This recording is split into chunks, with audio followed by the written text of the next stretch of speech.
Sorts 5 marks. Introduction. The history of the use of Q-sorts in research is relatively new. It was developed in 1930s by a British physicist-psychologist William Stephenson.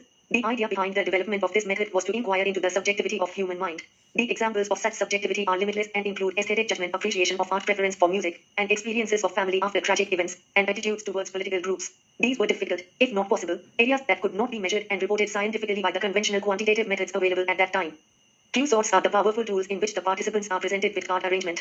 In this technique, participants are provided pre-written cards with words, phrases, or statements and are asked to arrange these cards in an order along with a specific bipolar dimension. There are approximately 60 to 100 such cards that can be sorted out in 9 to 11 piles with few numbers of cards placed in each piles.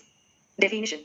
A data collection method in which participants sort statements into a number of piles, usually 9 or 11, according to some bipolar dimension, at most like me, least like me, most useful, least useful. It presents participants with a set of cards on which statements are written. Participants are asked to sort the cards along a specified dimension such as most helpful, least helpful, never true, always true. Advantages of Q-sorts. Provides in-depth study of small sample population. Facilitates exploratory research. A well-developed theoretical literature supports and guides its usage. Through a person's self-reference, it captures subjectively in operation. There is no need of the participants to be randomly selected. Internet facilitates its administration. Rather than superficial study of large number of cases, it concentrates on in-depth analysis of small number of cases. Disadvantages of Q-sorts. It takes much time and is an exhaustive procedure. It is not very cost effective. Only a small sample can be studied. Cannot be used to test hypothesis. Population and sample is not rigidly distributed. Purposes.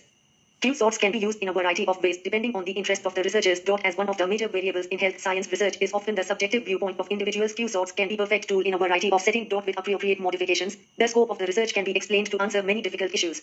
For example, to analyze the nurse-patient relationship in greater depth, data derived from the Q-sort can be used to categorize major models of nurse-patient relationship, to determine the physician qualities that are important for the patients, and to identify the nurse's attributes that are associated with poor evaluation from patients. The Q-sorts can also be applied before and after an intervention to evaluate the effectiveness of intervention. For example, we can utilize the Q method to evaluate whether the attitude and perceptions of nurses change following implementation of a course on nurse-patient relationship. Thus, the Q method has the potential to be used in diverse situations depending upon the interest of researchers and the area of study.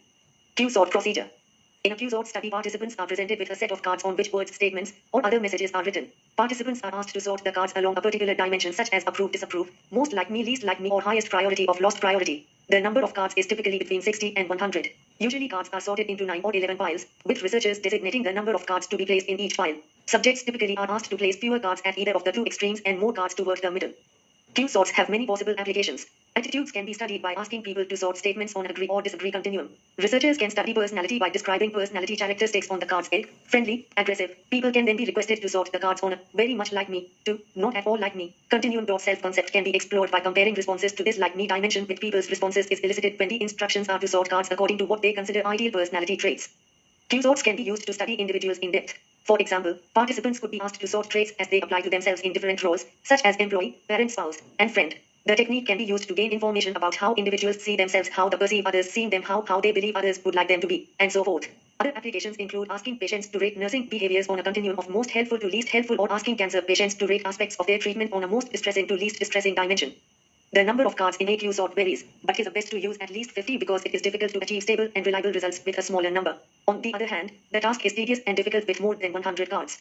Q-sorts have sometimes been used by qualitative researchers, Brown 1996, but more often are analyzed statistically. The statistical analysis of Q-sorts is somewhat controversial method. Options range from the most elementary descriptive statistical procedures, such as rank ordering averages and percentages, to highly complex procedures, such as factor analysis. Factor analysis is the procedure designed to reveal the underlying dimensions or common elements in a set of items.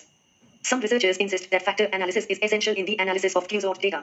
Specific computer software, Q method, has been designed for analyzing Q-sort data, Brown 1996. Q-sorts can be constructed by researchers and tailored to the needs of specific studies, but there are also existing Q-sorts. The advantages of using a previously developed Q-sort are that it is time-saving, provides opportunities for comparisons with other studies, and usually includes established information about data quality.